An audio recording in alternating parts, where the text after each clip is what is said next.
Misteri otak. Bagaimana struktur otak mengendalikan perilaku kita?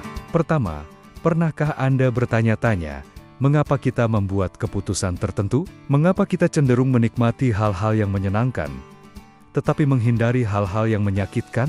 Kedua, bagaimana otak kita menentukan apa yang baik atau buruk bagi kita? Mengapa kita bisa merasa bahagia, takut, atau bahkan mengalami stres? Semua jawaban ada dalam otak kita. Dalam video ini, kita akan mengungkap bagaimana berbagai bagian otak bekerja sama untuk mengendalikan perilaku kita, dari pengambilan keputusan, kebiasaan, emosi, hingga bagaimana kita belajar dari pengalaman. 1. Korteks prefrontal. Pusat kendali keputusan. Korteks prefrontal adalah pusat pengambilan keputusan dalam otak.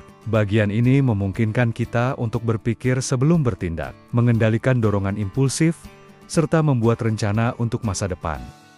Ketika korteks prefrontal tidak bekerja dengan baik, kita cenderung bertindak impulsif, mengambil keputusan tanpa berpikir panjang, atau bahkan mengalami kesulitan dalam mengontrol emosi. 2. Striatum dan reward.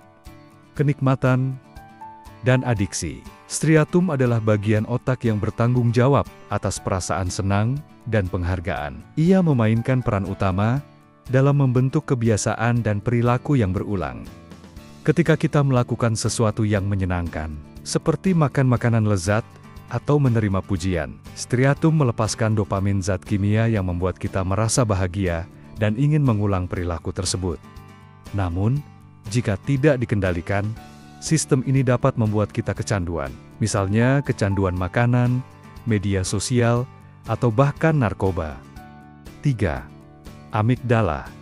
Pengatur emosi dan ketakutan. Amigdala adalah pusat emosi otak kita. Ia bertanggung jawab atas bagaimana kita merespons situasi emosional, baik itu perasaan bahagia, marah, takut, atau stres.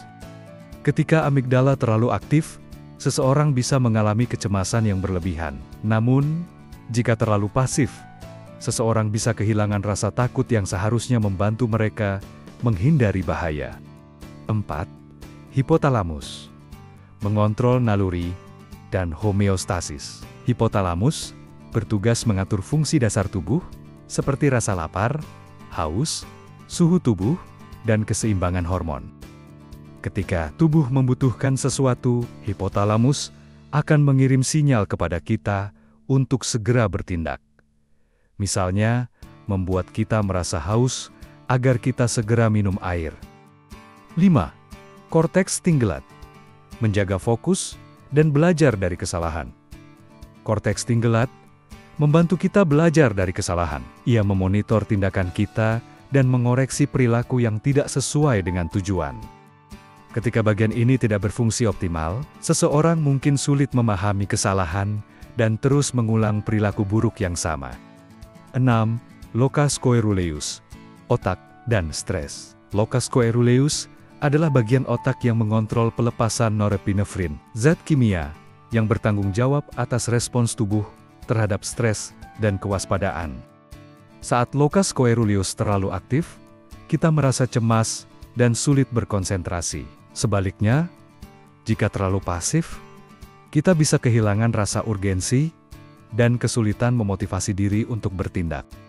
7. Dorsolateral prefrontal cortex DLPFC, pusat kontrol diri. Dorsolateral prefrontal cortex DLPFC berperan dalam mengendalikan impuls dan memastikan kita tetap fokus pada tujuan jangka panjang. Bagian ini bekerja seperti wasit dalam otak kita, menilai pilihan yang lebih baik dalam jangka panjang dibandingkan kepuasan instan. Ketika DLPFC tidak bekerja optimal, seseorang cenderung mudah terdistraksi, mengambil keputusan impulsif, dan sulit menyelesaikan tugas yang membutuhkan konsentrasi tinggi. 8. Superior temporal sulcus, STS. Perilaku sosial. Superior temporal sulcus memainkan peran penting dalam memahami ekspresi wajah, bahasa tubuh, dan isyarat sosial. Bagian ini memungkinkan kita membaca perasaan orang lain hanya dari cara mereka berbicara atau bereaksi.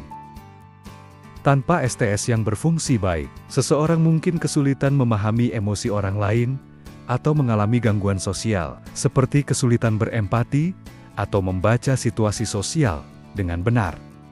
9. Talamus, pusat pemrosesan sensorik. Talamus bertindak sebagai pusat penyaring informasi sensorik. Ia menerima sinyal dari mata, telinga, kulit, dan indera lainnya sebelum mengirimnya ke bagian otak yang tepat untuk diproses lebih lanjut. Tanpa talamus, kita akan terus-menerus dibombardir oleh informasi sensorik dari lingkungan sekitar, menyebabkan kelelahan mental dan kesulitan berkonsentrasi. Ke-10, ventral pallidum. Penguatan kebiasaan. Ventral pallidum adalah bagian otak yang memperkuat kebiasaan yang telah kita pelajari. Bagian ini bekerja bersama sistem penghargaan otak untuk memastikan bahwa kita terus mengulangi perilaku yang terasa menyenangkan atau bermanfaat.